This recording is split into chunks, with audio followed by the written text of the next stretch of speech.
What's good, Tech Gang? This week we have some big news to kick things off. An unofficial 32GB RAM upgrade for the Steam Deck OLED is finally possible, and the modder who created it is now offering this as a paid service. Yes, this has been possible for some time with the Steam Deck LCD, but not for the Steam Deck OLED. This upgrade is the result of a lot of hard work by a modder named Slick Buys Mods and Repairs.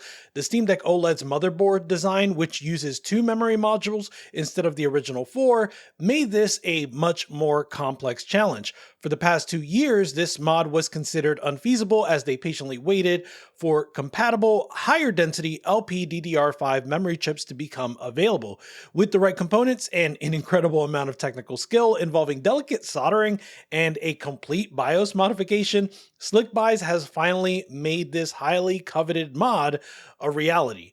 So why, you may ask, were so many people interested by a RAM upgrade? Well, the Steam Deck uses a unified memory architecture, meaning that the RAM is shared between the CPU and the GPU. While the stock 16GB is great for most games, we saw that with 32GB on the LCD mods, that having more memory could smooth out performance in some of the more demanding AAA titles. It's not a massive jump, to be clear, but it can make a real difference in reducing stutters and improving those low FPS moments, especially in games that try to load a lot of high quality textures. One of the biggest hurdles for this mod was the memory itself. The original Steam Deck OLED comes with 2 8GB chips for a total of 16GB, so to double that capacity, you need to swap them out for higher density 16GB chips. These specific 16GB high density LPDDR5 chips simply weren't readily available for a long time. It turns out they're not a common part that you can just buy off the shelf. Slick Buys mentioned that these specialty chips alone cost them around $110, so that gives you a sense of just how rare and expensive these components are. Waiting for these specific chips to become available was a huge part of what made this mod take so long to develop. So what does this actual mod job look like? Well, this isn't a simple pop and swap. The process starts with the delicate dance of heat, with the entire motherboard preheated to around 130 to 150 degrees Celsius. Then with a hot air gun set to 350 degrees Celsius, the old RAM chips are carefully desoldered from the board, but then that's only half the battle, right? The next major step is to connect a USB programmer to the board to dump the BIOS. This is where the real magic happens, since the BIOS data needs to be edited to recognize the new higher capacity memory chips. Slick Buys then wipes the data from the chip, writes the modified BIOS, and meticulously solders everything back into place. Finally, a new boot process begins, taking a little over a minute for the system to retrain the memory, and if all goes well, you're left with the 32GB beast of a Steam Deck OLED. As for the man behind the mod, Slick Buys Mods and Repairs is a full-time, worldwide electronics workshop that specializes in upgrading and repairing a wide variety of devices with a clear focus on gaming handhelds, and especially the Steam Deck. He's now accepting worldwide orders for this new upgrade. Clearly, this guy's a madman. Now, this OLED mod is a new milestone for him, but he's been getting asked about it for the past 2 years. He's still working out the final pricing for this service, and he's looking for suggestions from the community, but he did mention that with the chips alone costing him about $110, you should expect the final price to be well above that. Now, in that video, Slick Buys put out a call to all content creators to work with him on getting a Steam Deck OLED upgraded for some before and after benchmarks. I'm happy to say that he reached out to me personally, and I'll be sending him my Steam Deck OLED to get the mod done. Just to be completely transparent with you all, this is not a sponsored video. I will be paying him $220 for the service, and in return, you're going to get my honest, full review of the upgrade, including my own benchmarks. Apparently, some people have asked for like LLM testing, but that would be new to me in this case. So if there's something specific you want to see on a 32GB Steam Deck OLED, definitely let me know in the comments. And if you want to see like LLM stuff, let me know what kind of test I should be running. For the next story, we have a couple nice Steam updates that apply both to the desktop and to the Steam Deck. The first is the ability to filter your games by private status. Steam introduced the ability to private games back in late 2023, and that's been really helpful because I don't want you guys to know that I put in hundreds of hours into My Friend Peppa Pig. Listen, the commitment to the source material is insane. I feel like I am in an episode of Peppa Pig. But yeah, marking a game as private hides your ownership, your playtime, and your activity from other Steam users, but until now, Steam hasn't provided a way to filter these dynamically.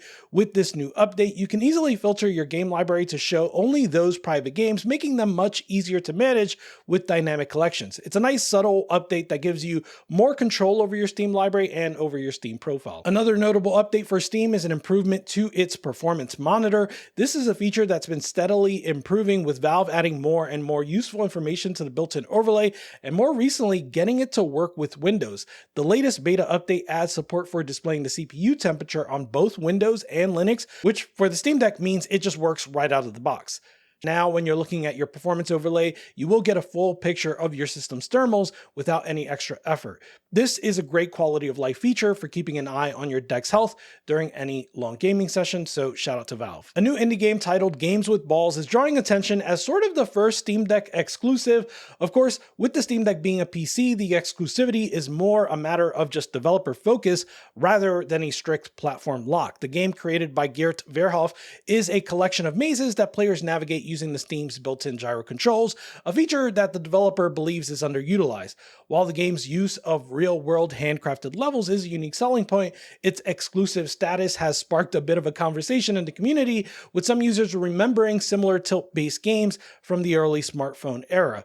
In the comments of the Gaming on Linux article and a corresponding Reddit thread, the community sentiment is mixed. Some players are intrigued by the concept, seeing it as a perfect fit for the deck's hardware. However, others are skeptical, arguing that the marketing is misleading since the game's underlying technology, Steam Input's motion sensors, can be used with other devices and controllers. As far as Steam Deck exclusivity goes, some people did also comment on the fact that this game uses Proton as opposed to a native Linux build, and there the developer did join the discussion to clarify his stance, explaining that his use of Proton is for a single build that can run on other Windows handhelds later, and that his focus on the Steam Deck is primarily a quality assurance decision to ensure a great tested experience on this one specific device. In other news, a reliable leak suggests that the ROG Xbox Ally and ROG Xbox Ally X is set to launch on October 16, 2025 in Europe, with pre-orders beginning on August 20th. The announcement is rumored to take place during Gamescom 2025, where Xbox will host a special broadcast dedicated to its portable consoles. According to the leak, the Xbox Ally X will be priced at €899, and it will be available through multiple retailers, of course, rather than just being exclusive to the Microsoft Store. This news has sparked a variety of reactions within the community, with some users questioning the high price point and comparing the potential of the ROG Xbox Ally X to the existing devices like the Steam Deck OLED. Personally, I'm definitely curious about the software experience, particularly how the Xbox experience on a handheld will compare to SteamOS in terms of performance, battery life, and sleep functionality. And speaking of how an Xbox experience on a handheld will compare to SteamOS, it looks like Microsoft is listening. They just released a set of new code samples for game developers that are all about making Windows a better handheld operating system. These aren't for us to mess with directly, but they're a huge step forward for the platform. Essentially, Microsoft is giving developers a new toolkit to help their games run better on Windows handheld like the ROG Ally. This includes tools for things like making sure the UI scales properly for different screen sizes, handling power states to optimize for battery life, and seamlessly switching between a controller, mouse, and touch inputs. It's a clear signal that Microsoft is committed to improving the Windows handheld experience, which is great news for anyone who owns or is thinking about buying one of these devices. It's exactly the kind of work that Microsoft needs to do if they want to make sure that the Xbox handheld experience catches up to the relatively more polished, purpose-built experience of SteamOS. On the subject of performance though, there is at least one concern with the Xbox Ally X. As you likely know, the Xbox Ally X is powered by AMD's new Ryzen Z2 Extreme APU, and recent benchmarks for this chip have revealed a significant performance bottleneck that does limit its full potential. Despite featuring a more powerful GPU with 33% more compute units compared to the previous Z1 Extreme, the Z2 Extreme shows only marginal gains at high power limits and high resolutions. This is demonstrated by a video from ETA Prime that compares the MSI Claw A8 with the Z2 Extreme to the trusty ROG Ally X, with the Z1 Extreme. In all the games he tested, including Cyberpunk and Shadow of the Tomb Raider, ETA Prime observed that the Z2E doesn't get a huge boost at high resolutions with the power set to 25 watts. He points out that there are much bigger improvements when the resolution is lowered and when the power for each handheld is lowered as well. He speculated that future driver updates may help provide a bigger boost. PC Gamer, on the other hand, explicitly states that the chip's 33% increase in compute units is hobbled by only a 7% increase in memory bandwidth, which is, in their words, not enough to keep up. Essentially, the new chip's more capable GPU cores are just starved for data because the memory bandwidth isn't enough to keep feeding the cores fast enough to keep the increased shader cores fully utilized. In the case of the Xbox Ally X, it will have the same Z2E APU and the same 24GB LPDDR5X 8000 memory configuration as the MSI Claw A8, and so it does seem logical to assume that it will face the same memory wall problem as the Claw does today. Hopefully, as ETA indicates, drivers are more to blame here, and as AMD improves the drivers, maybe that will improve performance considerably. All right, moving over to some much smaller stories now. This first one is something really cool I stumbled on. Someone in the community made a custom Steam Deck theme that is a throwback to the Xbox 360's new Xbox Experience, or NXE. Honestly, it looks amazing. It brings back so many memories for me. Even though the Blades interface will always hold the top spot in my heart for nostalgia, this NXE theme is a very close second.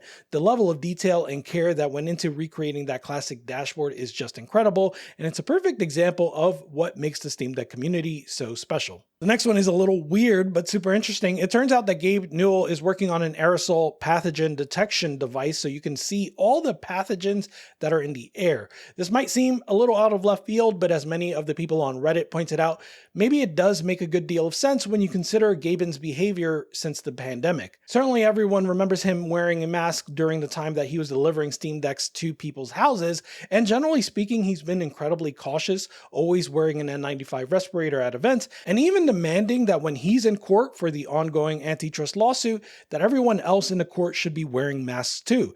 He's reportedly been isolating himself on his yacht for a while now. It seems clear that he's still taking this all very seriously, so in a way, it's not surprising to learn that he's contributing to a company that's developing technology to help detect pathogens. It's a great reminder that people from all walks of life, even billionaires, could have their reasons to be incredibly cautious in public. All right, check this out. The good folks at Digital Foundry have officially bought themselves back from IGN and are now a fully independent media outlet, which is a huge win for authentic and independent journalism. They've always been the gold standard for technical analysis, and now they are free from corporate stakeholders. So it sounds like they're that much closer to just being able to do whatever they want. They've already talked about staffing up, potentially adding another person for PC coverage, which, as they point out, is perfect considering that the Xbox is going to be putting more and more of its games on PC, and even kind of just moving to PC as one of their tentpole platforms. They also want to expand their retro content, which is something that John specifically has always been passionate about, but he said he had a hard time convincing stakeholders to support. So congratulations to Digital Foundry, and honestly to all of us as their audience. Following that, I have a story that exemplifies why independent journalism is so important. There are reports that after Valnet has purchased Polygon, some of their incredible oral histories on games like Street Fighter II and Final Fantasy are being removed. These are invaluable pieces of journalism that chronicle the creation of some of the most influential games ever made. We absolutely need to preserve these treasures. They're a crucial part of our collective gaming history. It would be a huge loss if they were just to disappear forever. Thankfully, these are available on archive.org, but certainly I would like to see a more intentional effort to preserve these pieces. Okay, so this one is a bit of a serious one. There have been some reports on social media that some developers on itch.io aren't getting paid. The situation is a bit murky, with some devs saying that they're getting paid just fine, while others are claiming that they've been waiting for months for a payout. Apparently, payouts need to be manually initiated by the developers, which can be a bit of a pain. One developer even took their game down in protest. It is a tough situation for indie devs, and it's definitely something to keep an eye on to make sure creators are getting the money that they've earned. It turns out the Battlefield 6 open beta was a wild ride. The game hit 450,000 concurrent users on Steam, which is a massive number, and it's going to be interesting to see if it does put a dent in the COD machine, but there's a big conversation happening around the anti-cheat software Javelin. On the one hand, EA says it's a huge success, preventing 300,000 cheat attempts in just 2 days. On the other hand, it's a kernel level anti-cheat, which many do consider to be malware. This has a lot of people worried about privacy and broader Linux compatibility. It's going to be interesting to see how this all shakes out, but EA hasn't terribly been friendly to Linux lately, so I don't expect anything to change too much here. Next up is Ninja Gaiden 4, and dare I say it, I am starting to get hyped. The early impressions for Ninja Gaiden 4 are looking great. As a huge fan of both the Ninja Gaiden series and Platinum Games, I've been waiting for a true return to form for both. It feels like Platinum has been a bit of a shadow of its former self lately, so I'm really hoping that this is the game that brings back that incredible, fast-paced action that we all know and love. This could be a huge moment for both the studio and the franchise. Okay, so if you're a fan of classic shooters, you're going to love this. My absolute favorite remaster studio, Night Dive, just dropped the re-release of Heretic and Hexen, and the best part is that it's a free upgrade for anyone who already owns those games. Night Dive is the best at this stuff. They don't just port the game, they give it a complete facelift while keeping the feel of the original game. Now, there are a lot of classic games I didn't truly play until Night Dive remastered them, and now I'm going to be able to count Heretic and Hexen among those games. I can't wait to sit down and enjoy these remasters. What about you? Speaking of exciting retro-oriented games, there's a new trailer out for Terminator 2D No Fate, and it continues to look awesome. The trailer gives us a better look at the gameplay and some of the difficulty levels. The game itself is a 2D side-scrolling action game and a throwback to the 16-bit era. Honestly, this game looks badass, and the new trailer just made the wait a little bit harder for me. One game I've been hearing a lot about this week is Guntouchables. It's from the developers of Deep Rock Galactic. It was briefly available for free, which is awesome, but even if you missed that, it's still worth checking out. It's a roguelike that plays great on the Steam Deck, and the smooth gameplay and fun mechanics are exactly what you would expect from the developers behind Deep Rock. It's a fantastic little game to have on your deck for a quick, chaotic run. Have you ever wanted to play a game like Papers, Please, but with a Lovecraftian twist? Well, in this case, Static Dread just came out, and it's getting some great buzz. You're basically a bureaucrat dealing with cosmic horror, which is just a wild and insane premise. The game's unique style and spooky atmosphere make it stand out, and it's exactly the kind of creative indie title I love to see. All right, here's a cool one. The community that decompiles games has been doing amazing things. I've talked about the PC port of Mario Kart 64, but now it's been ported to Sega Dreamcast. I love this sort of thing. It's so niche to want to play Mario Kart 64 on Dreamcast. It looks fun, so definitely check it out. And for this one, I saw it pop up on gamingonlinux.com. It looks absolutely adorable. What it is, someone is making a fully voiced fan-made game called Aperture Dating Simulator, and it's set to release on Steam on August 28th. The developer, Ashley Anna Rivers, says it takes place in an alternate universe of Aperture. So in this case, a really fun way to approach a fan project. It's not just a quick parody either. The game promises 8 new personality cores to get to know, 18 possible endings, and over 30 cutscenes. Creative idea. I love to see this taking the Portal universe and giving it a dating sim twist. Also, it looks like Valve approves of it since it is going up on Steam. Just goes to show how much people love the world and characters that Valve created with Portal and Portal 2. All right, that's going to do it for this week's news. I hope you're all having a wonderful week. Tech Gang out. Goodbye.